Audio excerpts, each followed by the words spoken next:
नमस्कार दोस्तों, आप सुन रहे हैं मनु भंडारी द्वारा लिखित उपन्यास महाभोज। तो आइए आगे बढ़े। आज जिन लोगों के बयान होने हैं उनके पास थानेदार ने पहले से ही सूचना भिजवा दी है। जोगेश्वर साहू, महेश बाबू, हीरा और बिंदा के बयान होंगे आज। महेश बाबू तो पढ़े लिखे आदमी हैं, बात को और बात की अहमियत को समझते हैं। वैसे बयानबाजी के इस झमेले में वे बिल्कुल नहीं पढ़ना चाहते थे, पर बिसु रोज उनके यहाँ बैठता था, घंटों उनसे बतियाता था, सो पूछताछ तो उनसे होनी ही थी। थानेदार को भरोसा है कि चाहे अन्न खाते हुए ही आए, पर वे समय पर जरूर आएंगे। बाकी तीनों को ठोक बजाकर कह दिया है कि 8 बजे ही थाने पर पहुंच जाएं। इस खास कचहरी में गांव वालों की बेशुमार दिलचस्पी देखकर सख्त हिदायत कर दी गई थी कि भीड़ नहीं लगनी है थाने के पास, या कोई नौटंकी या तमाशा नहीं जिसे देखो मुंह उठाए देखने चला आ रहा है। पर इस गांव वाले को लाख समझाओ, भेजे में घुसती ही नहीं है बात।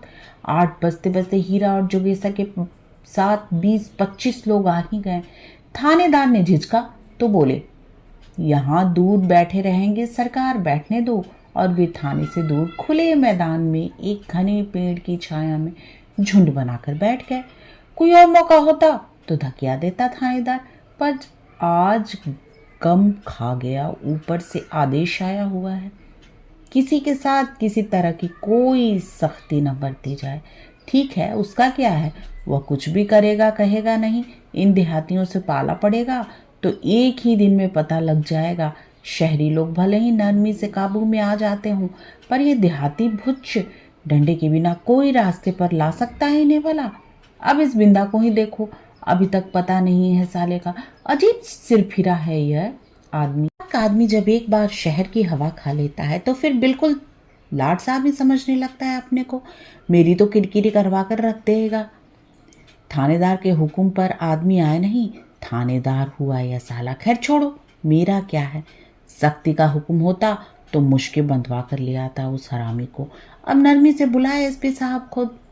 2 बार आए हुए लोगों को आगाह कर चुका है थानेदार, पर जैसे भरोसा नहीं हो रहा, तसल्ली नहीं हो रही। एक बार फिर गया और सख्त हिदायत कर दी। जैसे ही एसपी साहब की जीप अहाते में घुसे, बतकही एकदम बंद, बिल्कुल चुप। जिसका बयान होना है वही भीतर आएगा, और एकदम अकेला। बाकी लोग यहाँ से हिलोगे ही नहीं, समझे? ये नहीं कि भीतर तो बयान हो रहा है और बरामदे में झुंड बनाकर मुंडियाँ निकाल निकाल कर ताक झांक कर रहे हैं। शऊर तुम लोगों को जिंदगी भर नहीं आने का, पर समझ लो एसपी साहब के सामने देहाती मामला नहीं चलने का है। जो पूछे उसी का जवाब देना, इधर उधर की फालतू बात एकदम नहीं। एसपी के सामने फिर से बयान देना होगा। जब से ये सुना जोगेश्वर साहू का दिल तो तभी से धक धक कर रहा था। थानेदार की बार बार की हिदायतों से उसे लगने लगा जैसे उसके दिल की धड़कन ही बंद हो जाएगी। जिंदगी में कभी तो थाना पुलिस का काम नहीं पड़ा, और आज सीधे एसपी के सामने ही खड़ा होना पड़ रहा है। बैठे बिठाए कहाँ से मुसीबत गले आ पड़ी। पता नहीं किस बुरी साइट में बिसु की लाश देख ली। तभी जीप की आवाज़ सुनाई दी। थानेदार एकदम अटेंशन की मुद्रा में खड़ा हो गया। एसपी साहब के उतरते ही एक कड़कदार थानेदारी सैल्यूट मारी। एसपी के साथ 3 कांस्टेबल भी आए हैं। सक्सेना ने माहौल को भांपते हुए चारों ओर एक तरफ नजर दौड़ाई। नहीं, किसी तरह के तनाव या सरगर्मी की गंध तो नहीं है हवा में। दूर बैठी भीड़ को देखकर पूछा, क्या इतने लोगों के बयान होने हैं आज? नहीं सर, बयान तो केवल 4 लोगों के ही होने हैं। फिर जरा हिचकिचाते हुए कहा, तमाशबीनों को जुटाने के लिए सख्ती से मना कर दिया था, पर ये देहाती लोग हैं ना सर। सक्सेना ने वाक्य पूरा नहीं करने दिया थानेदार को। सक्सेना के साथ आए कांस्टेबल ने जीप से फाइलें निकालकर अंदर मेज पर जमा दी, और थानेदार बहुत अदब के साथ सक्सेना को भीतर ले गया। भीतर एक कोने में चाय का सारा इंतजाम था। बहुत कायदे वाला टी सेट, साथ में बिस्किट और नमकीन तथा मिठाई। सक्सेना जब बैठ गए तो थानेदार ने झुककर बहुत अदब से पूछा, पहले थोड़ा चाय पानी हो जाए सर। इस समय यह काम का समय है या चाय पानी का? सक्सेना के तेवर से भीतर ही भीतर सकपक आ गया थानेदार। जिनके बयान होने हैं वे लोग आ गए सब, तब काम शुरू किया जाए। सर और सब तो आ गए, पर वो बिंदा है ना, थोड़ा हकलाने सा लगा थानेदार। वो क्या बताऊं सर, बहुत ही सिरफिरा आदमी है। 2 बार आदमी भेजकर कहलवा दिया था पर नहीं आया। आँख करे तो पकड़वा कर मंगवा ले, खेत पर मिल जाएगा अपने। वो तो सख्ती न करने का हुक्म था, वरना किसी के साथ किसी भी तरह की सख्ती नहीं बरती जाएगी, समझे। सक्सेना ने बहुत ही ठंडे लहजे में आदेश को एक बार फिर दोहरा दिया। उनके अपने भेजे में दा साहब का आदेश चिपका हुआ था। देखो सक्सेना, किसी के साथ जोर जबरदस्ती या सख्ती ना हो, मिठास से पेश आओ। लोगों ने हिम्मत और हौसला जगे और वे अपनी बात कहें, बिना डर के कहें, खुलकर कहें। गांव वालों को लगना चाहिए कि उन्हें बोलने का पूरा मौका मिला है। बहुत तसल्ली होती है अगर बात कहने का मौका मिले, और हमें लोगों का विश्वास जीतना है। और सक्सेना ने भी तय कर लिया है कि मिठास से पेश आएगा और विश्वास जीत कर ही जाएगा। जोगेश्वर साहू को बुला। आदेश के साथ ही चौकीदार नाम गुहारता हुआ बुलाने चला गया। थोड़ी देर में जोगेश्वर साहू थरथराता हुआ भीतर घुसा और कांपते हाथों से ही उसने नमस्कार किया। सक्सेना ने एक बार ऊपर से नीचे तक उसका मुआयना किया और फिर अपनी कार्रवाई शुरू की। नाम, उम्र और पैसे की खाना पूरी करने के बाद पहला प्रश्न आया, तुमने विशेषर की लाश किस समय देखी? जी, यही कोई भोर 4:30-5 का समय रहा होगा। उस समय तुम क्या करने गए थे उधर? जी, दिशा फरागत के लिए उसी रास्ते से जाना पड़ता है। तुम्हें दूर से कैसे पता लग गया कि पुलिया पर लेटा हुआ आदमी मरा हुआ है? नहीं, बिल्कुल पता नहीं लगा साहब। लग रहा था जैसे कोई सो रहा है। पुलिया के नीचे नाला है ना, मुझे लगा इस आदमी ने कहीं करवट ली तो गिर पड़ेगा नाले में, जाकर चेता दूं। पास जाकर देखा तो अरे ये तो बिसु है। बिल्कुल ही नहीं लग रहा था कि मरा हुआ है। मरने की बात तो तब पता लगी जब जगाने के लिए मैंने उसे छुआ। कलम चल रही है सक्सेना की, खुद ही लिखेंगे सारे बयान बिल्कुल अपने हाथ से। मैं तो भला करने गया था सरकार, और मैं ही फंस गया। पर सच कहता हूँ साहब, इन सारे मामले में मेरा कोई कसूर नहीं। मुझे तो न बिसु से कुछ लेना देना, न बिसु की मौत से। जितनी बात पूछी जाए उसी का जवाब दो। लिखते लिखते ही सक्सेना ने कहा, हाँ, ज्यादा बकवास की जरूरत नहीं। थानेदार ने गुड़का तो सक्सेना ने डंडे के हल्के से इशारे से उसे चुप करा दिया। संकेत पाते ही थानेदार सहमकर अपने में सिमट गया। बिसु को जानते थे तुम? जी, गांव में सभी तो एक दूसरे को जानते हैं। बड़ी कातरता और बेबसी से जोगेश्वर ने कहा, मानो बिसु को जानना भी कोई अपराध हो। किस तरह का लड़का था वो? अरे एकदम सिरफिरा साहब, हम तो कहे कि सारे गांव के लिए बला था ससुरा। सक्सेना ने सिरफिरा को रेखांकित किया। सिरफिरा से तुम्हारा क्या मतलब? पागल था? सक्सेना की नजरें जोगेश्वर के चेहरे पर गड़ाकर पूछा। नजरों के पैनेपन से ही हकबका गया जोगेश्वर। गले से आवाज ही नहीं निकली। बोलो बोलो, सक्सेना ने हौसला बंधाते हुए कहा। पागल लगता था तुमको वह? पागलपन के आसार नजर आते थे तुमको उसमें? और क्या, पागल तो था ही सरकार। आप ही सोचिए, जिसका दिमाग ठीक होगा वह कुछ काम धाम नहीं करेगा, धंधा रोजगार नहीं करेगा, सो सब कुछ नहीं। वहां हरिजन टोला में घूमा करता था आवारों की तरह। यह किसी समझदार और अच्छे आदमी का काम है भला? पागल और आवारा रेखांकित। जब तुमने लाश देखी तो आसपास किसी आदमी को भी देखा था तुमने घूमते टहलते या कुछ करते हुए? नहीं साहब, किसी को नहीं देखा। निपट सन्नाटा था वहां।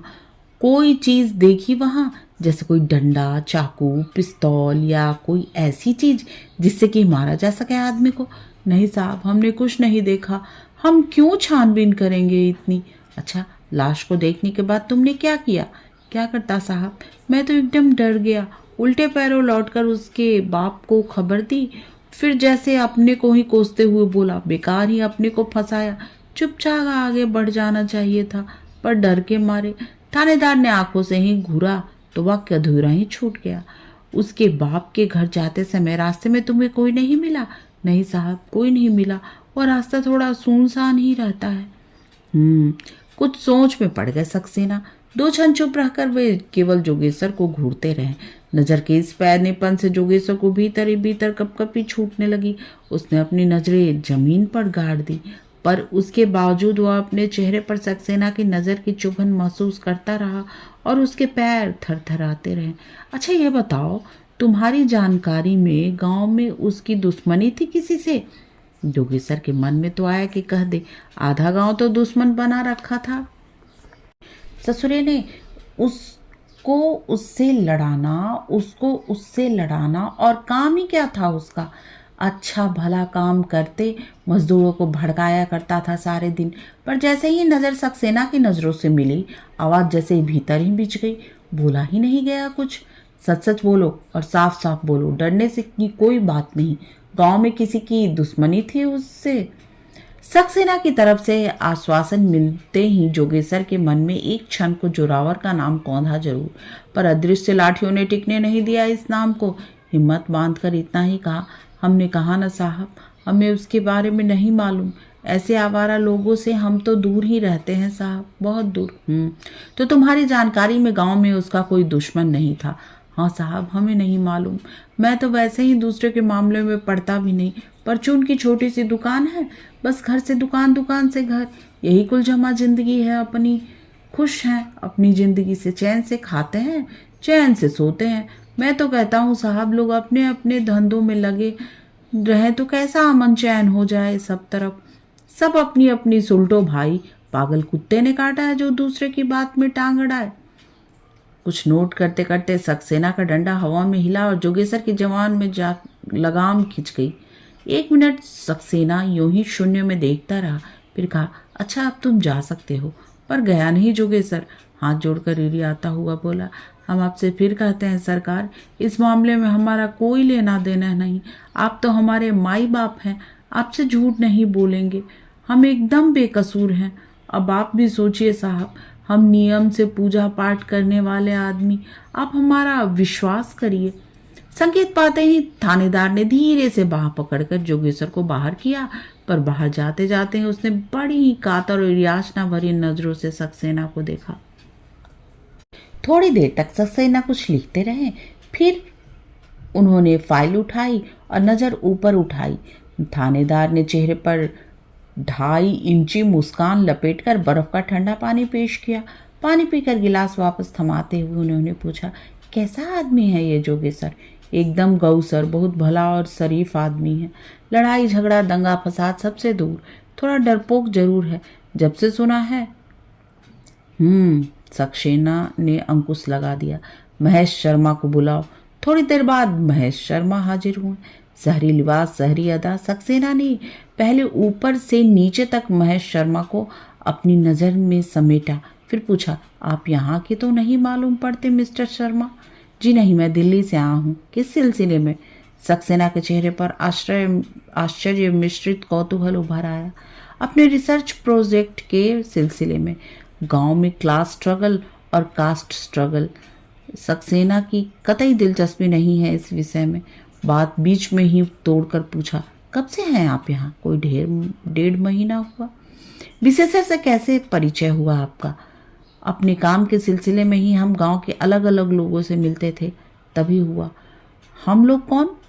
क्या और लोग भी आपके साथ हैं? जी हाँ, एक और साथी भी है, अखिलन रामचंद्रन। वो कहाँ है? माँ की बीमारी का तार पाकर वो घर चला गया।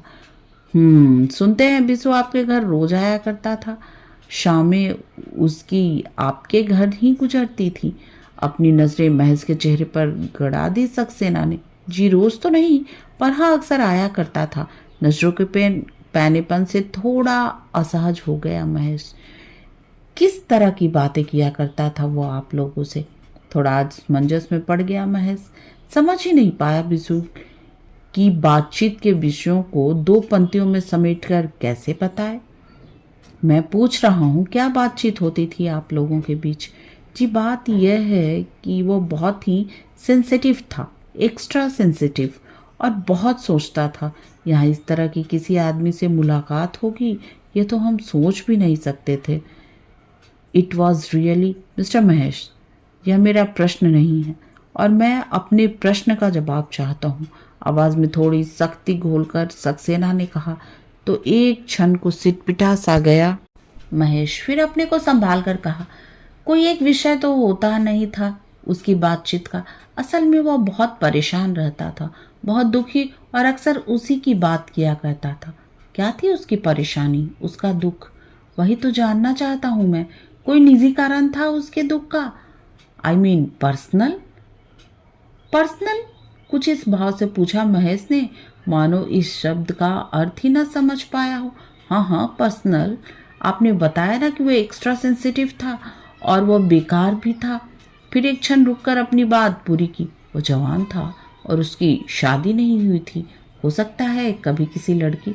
अरे नहीं नहीं सर, एकदम नहीं। तपाक से बातचीत बीच में ही काट दी महेश ने। फिर आवाज को बहुत धीमी करके पर दृढ़ता के साथ बोला, इस तरह का लड़का वह था ही नहीं सर। आज के लिए बस इतना ही। तब तक के लिए आज्ञा दीजिए। चैनल को लाइक, शेयर और सब्सक्राइब करना ना भूलें।